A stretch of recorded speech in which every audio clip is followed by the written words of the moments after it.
This is another video on the future of work, and in this video I want to share with you some examples of the kind of new jobs that will be increasingly trending in the next 5 to 10 years. And for this, later on I will share with you 2 blog posts that are really interesting, which will give you a better idea about what the world of work will look like in 2025 and 2030. And most importantly, I want to share with you how this connects to the process of building a fulfilling and meaningful career. In general, people will fall into one of these 2 groups, and please let me know in the comments which group you think that you are currently in.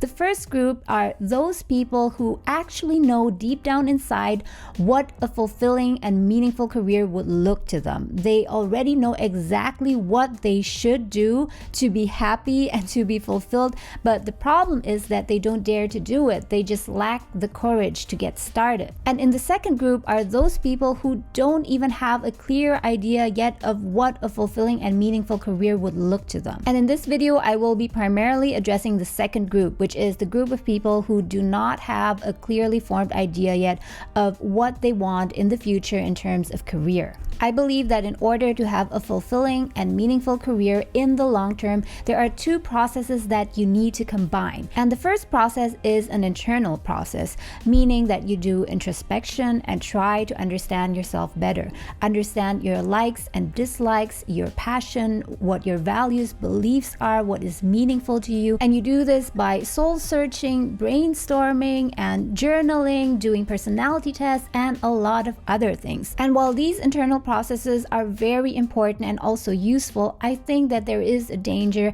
especially for introverts such as myself, to overly focus on these internal processes. The second process that you need to get started if you want to get to a more fulfilling and meaningful career is to look to the external world. Try to get new information, new input. One big problem I see with people developing their career is that many people try to work with a very limited set of information that they have, assumptions about the world of work and the jobs that exist. But in reality, the world of work and the job market is very dynamic. There are many jobs that are new or relatively new that have just recently started to exist that many people don't even know about, and this is one of the things that I will talk about in today's video. I will give you a glimpse into the future of work and talk about some new kinds of jobs such as organ creator, companion for the aged, 3D printing engineer, and so on. And you will see that many of the new jobs that will exist in the future tend to be very niche. They address and solve a very specific problem, and I hope that this will be able to give you some perspective on the various possibilities that will exist for developing your own career in the future. I want to share with you guys this article I found on LinkedIn, which is titled 12 Jobs You'll Be Recruiting For in 2030. This was written from a recruiter's perspective, but this is also relevant to us as job seekers. This blog post was written by Bruce Anderson, and I will put the link in the descriptions below in case you want to read the whole blog post. So here he says, interestingly, that some 85% of the jobs that today's students will be doing in 2030 haven't been invented yet. The big question for talent acquisition teams everywhere, what will those jobs be? So I think that this is really something to put some thought into, because right now most students, most graduates are preparing themselves for the jobs that exist in the job market now. And because there are so many changes in technology and the economy that will take place over the next 5 to 10 years, I think that it makes sense that we start preparing ourselves for the future world of work. And here he continues to say that these jobs will spin off from technologies that are emerging today: drones, alternative energy, autonomous cars, cryptocurrencies, blockchain development, and many other things. I'll not go through all of these jobs, but I will pick some that I find especially interesting. Let's go to number 1, organ creator. The New Zealand-based website Crimson Education speculates that the shortage of transplantable organs will eventually lead scientists to create organs and body parts from stem cells and other materials, including some that may not even exist yet. Along with that development in technology, there will also be be a lot of people needed to work in that industry, people who have the right kind of background, skill, and experience. So here, recruiters will be searching for candidates with a background in molecular biology, tissue engineering, or biomedical engineering. This is just one example. I bet that there are a lot of other niche jobs that will exist in the future that relate to medicine and to biotechnology. So instead of just going for the general route, for example, studying medicine or studying biotechnology, think about what specifically you think will happen in the next 5 to 10 years in that field, and how can you position yourself in the market with the specific kind of not only education but also experience and also knowledge that you gathered yourself on the side, so that you will be in a position in the market where you are ahead of everyone else. So let's continue. Number 3, biofilm installer. I've never heard of this before. So the idea of this is that this biofilm can be used to coat certain surfaces in bathrooms and kitchens of homes. They will become key tools for environmentally friendly buildings. So it's possible that biofilm installers will fit showers with microbes that can attack bathroom mildew, or more broadly equip homes with a living organism to process the garbage. I think that this is really brilliant because I personally hate to have mold or mildew in my bathroom, and at the same time I also hate using those chemical cleansers. Number 7 is human machine teaming manager. You will define tasks, processes, systems, and experiences that can be upgraded by newly available technologies and imagine new approaches, skills, interactions, and constructs. You will define roles and responsibilities and set the rules for how machines and workers should coordinate to accomplish a task. I think this is highly interesting. It is a fact that in the future we will be increasingly working with machines and also robots.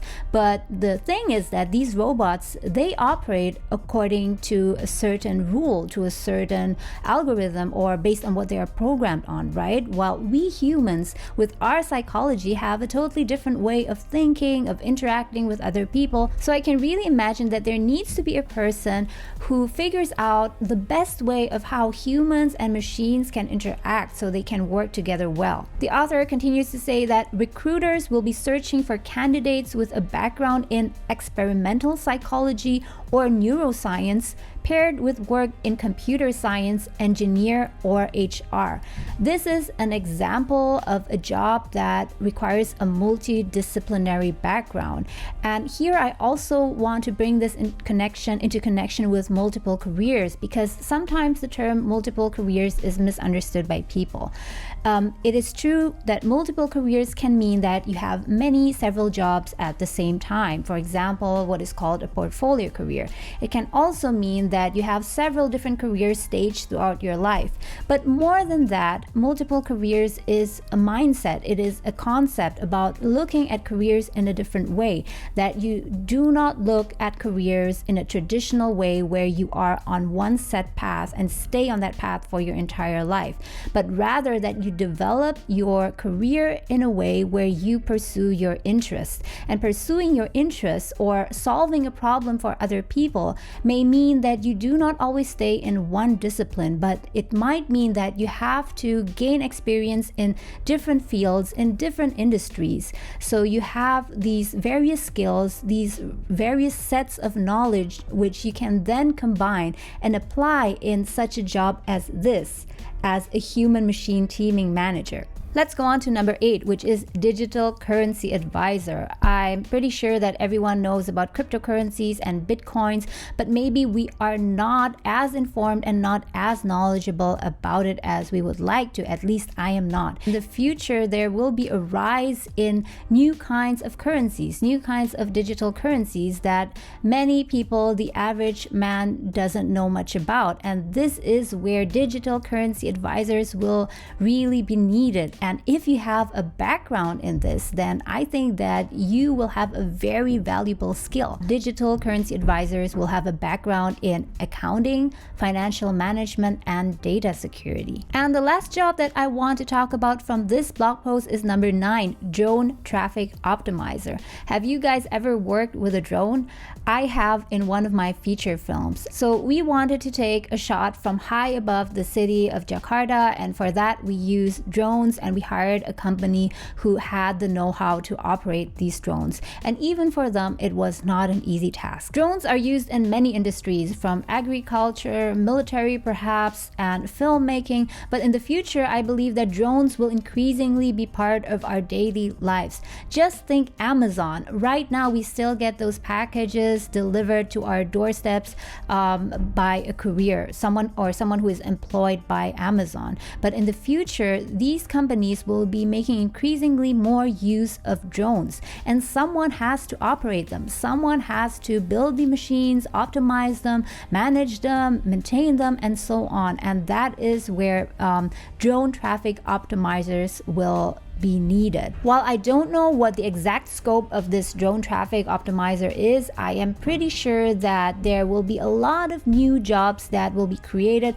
around this product or around this system of drones. So let's go on to the next article, which is Jobs of the Future 2025 to 2050. And here we are going even further into the future. So here again, a very good characterization of what the future will look like. Automation, digital technology, and artificial intelligence are changing the labor landscape in a big way, paving the creation of new jobs that never existed before. And thinking of this, again, there are two types of people. There are those people who are afraid of this development, who are afraid of losing their jobs and are fretting about what will happen to them if their job no longer exists and they have to adapt and so on. And then there is the second type of person who sees this as an opportunity to change careers and perhaps move into something that is innovative and that is even more interesting. And these people are willing to re-educate themselves, to learn things from scratch again in order to adapt to the changing world. And by the way, let me know in the comments which type of person you think you are. This blog post lists 10 jobs that will exist between 2025 to 2050, but here the jobs are picked based on highest paying jobs of the future in 2025 to 2050. And all of these are very interesting and insightful, but I will only pick a few to talk about. If you're interested, go to the descriptions and you will find the link there. So let us start with companion for the aged. As you guys know, there is an interesting but also concerning for some people development in the demographics, where especially in the developed or industrialized nations, the number of people who are in the typical retirement age is getting larger and larger. And even if we look at the world as a whole, it's said in the blog post here that by 2050, the number of people aged 60 years and over is projected to reach over 2 billion. And that is a lot. That is a lot of old people. And can you imagine that these people, this demographic, will have a whole different set of needs that is maybe related to their health or to their stage in life or to some sort of illness or disability that they might have. And that opens a whole new job market. As general life expectancy gets longer thanks to technology, aging is expected to become one of the most important social concerns of the future. The job of companions for the aged will involve listening to them, helping them with their daily chores, and even taking them out for a stroll or some fresh air from time to time. I can imagine that this will be a very sought after role in the future. I mean, right now you have nurses, assistants who help elderly people, but it seems to me that currently the role of the caretakers or nurses is still more focused on the actual task or activity. It is very much task oriented. For example, helping an older person to get bathed or going for a walk and so on. But here it is phrased very differently. It's not not phrased as caretaker or nurse, but companion for the aged. So the word companion itself says that here there is an element of friendship expected. So some of the key competencies necessary for this job of the future in 2050 include patience, empathy, and keen observation skills to see if the elderly person is experiencing any emotional problems such as depression and anxiety. In this respect, I'm not necessarily saying whether it's a good development or not, but it seems to be the reality that in future, things such as friendliness, helpfulness, listening, understanding other people may become something that will be commoditized. I see that one big problem in the future will be loneliness for elderly people, because unlike in more traditional family setups, this is still the case in many places in Asia and other places around the world where multiple generations of a family live under one roof, the kids, the parents, the grandparents.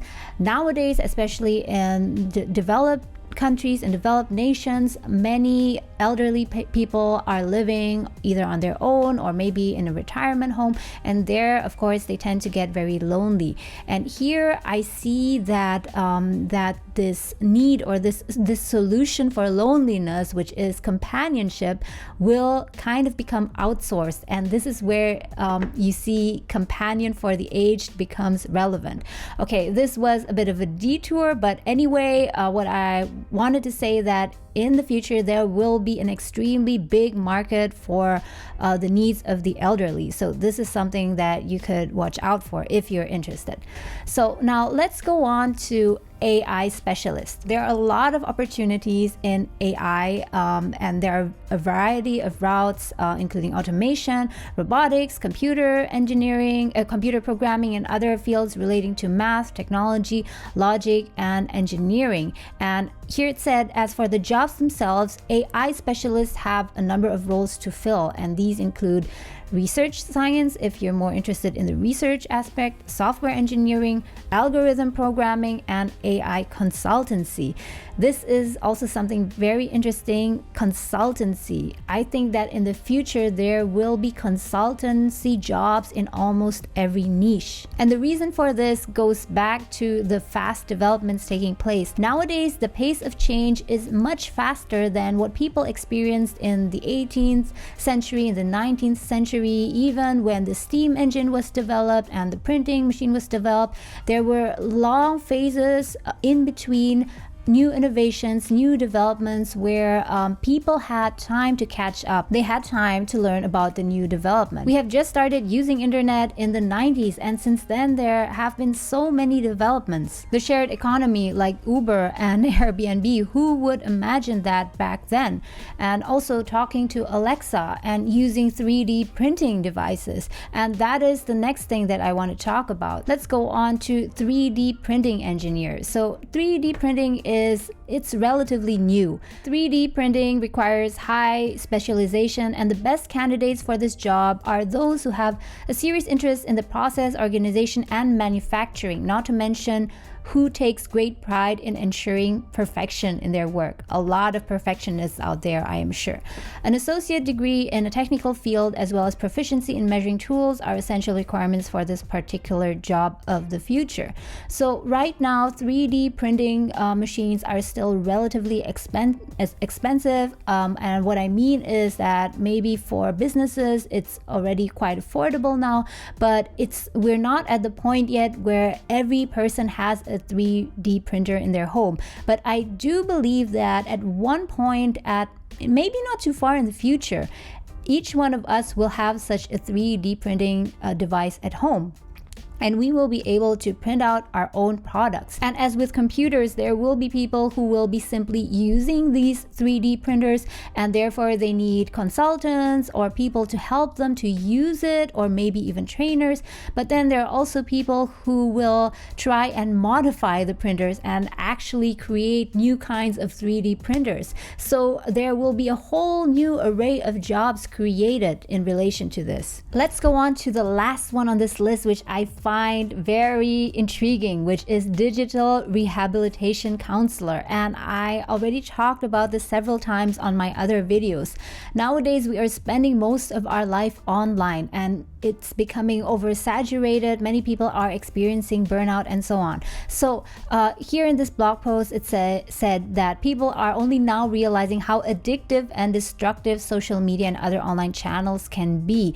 Okay, here I would take it with a grain of salt. Of course, it's not always destructive. It depends on how you use social media. There are a lot of benefits to that, etc. But anyway, I get what they want to say with this. With experts predicting it will be a major driver of mental health costs by 2030. Digital rehabilitation counselors are tasked with helping people recover their digital overconsumption and regain their life back. So maybe it's not you, but perhaps you know people in your life, your friends or family members, who are spending just too much time either watching YouTube videos or Netflix or browsing online, and they do not have an offline life anymore. They are merged to their phones all of the time. Even during dinner with friends and family, they are always sticking to their phones, always looking at it, and they can't even like spend 1 minute apart from it. So one of the most important jobs of the future 2030 will be becoming a digital rehabilitation counselor, and this requires currently a bachelor's or master's degree in counseling. So it sounds like a very generic degree, but I don't think that there are that many people out there yet who specialize in this area. I bet there are a lot of people who have a degree in counseling, but not everyone is thinking of this specific niche. And this could, for example, be an opportunity for you. Enough with the examples of jobs. So some of these jobs might relate to you, and maybe none of these will relate to you. But anyways, it's not about any of these specific jobs. It's about the perspective about the future. It is about the fact that due to changes in technology and the economy, there will be a lot of new needs and a lot of new kinds of problems that need to be solved, and you can be someone who will provide that solution.